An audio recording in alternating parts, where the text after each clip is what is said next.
waxay ahaayeen dhalinyaro Soomaaliyeed oo doonayay inay qayb ka noqdaan difaaca dadka iyo dalka Soomaaliyeed ayeeshee kuwa arxanka daran Al-Shabaab ayaa qarax kula beegsaday iridda hore ee xarunta tababarka ee Janaal Dhagabadani magaalada Muqdisho. qaar ka mid ah ayaa falkaasi ku sheegay halka kuwa kalena ay dhaawacyo kala duwan ka soo gaareen.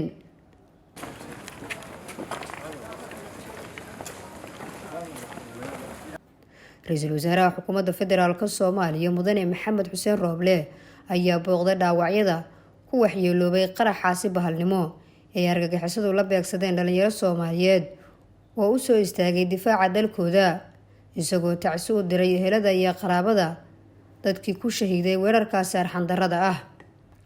Ra'iisul Wasaare Rooble ayaa mid u dul istaagay dhalinyarada qaba dhaawacyada isagoo dhaqaatiirta ka wareystay xaaladooda caafimaad waxaanu xaqiijiyay in dawladdu ay ku bixin doonto dadaal kasta sidii u heli lahaayeen daryeel caafimaad oo dhameystiran.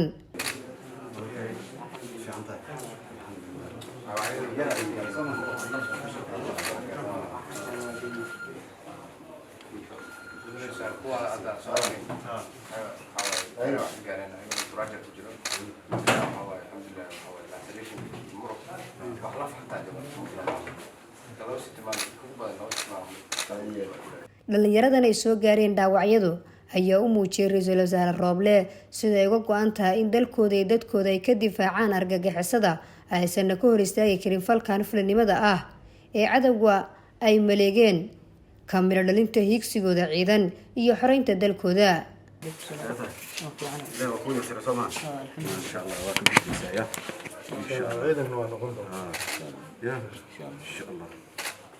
wasiirka gaashaandhigga ee Xukuumadda Federaalka Soomaaliya Mudane Xasan Xuseen Xaaji oo Ra'iisul Wasaaraha ku weliyay booqashadiisa dhaawacyada ayaa ka warbixiyay.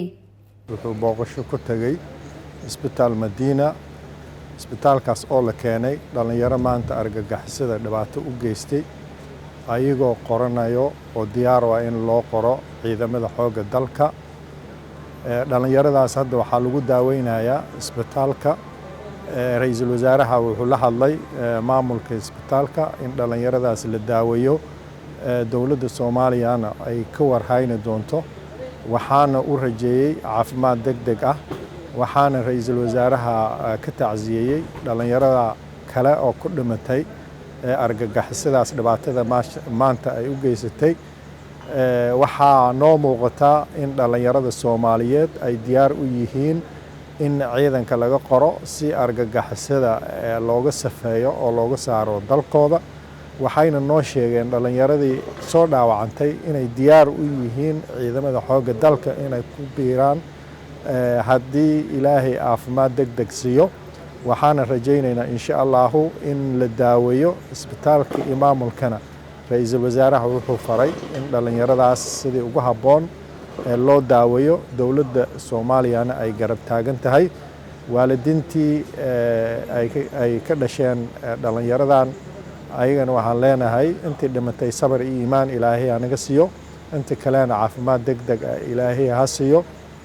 dawladda Soomaaliyeed iyo wasaaradda gaashaandhigga guud ahaan waxaan diyaar u nahay inaan dhisno ciidanka xoogga dalka si dalkeena uga safeyno oo uga saarno argagixisada ee dalkeena inay ammaankiisa guud aan sugno. marka run ahaantii booqashada Ra'iisul Wasaaraha waxay aad iyo aad faa'iido u lahayd in dhalinyarada moraalkooda kor looga qaado iyo waalidiintii dhalinyaradaada ka dhalay iyo ummadda Soomaaliyeed guud ahaanba. waxaan ummadda Soomaaliyeed guud ahaan u rajaynaynaa khayr. waxaan u sheegaynaa insha Allah dalkeena inuu ciidan yeelan doono ciidankaas oo difaaci doono qarannimadiisa iyo gobonnimadiisa. waana salaamantiin. assalaamu calaykum. Nasr Bashiir Cali, warbaahinta qaranka magaalada Muqdisho.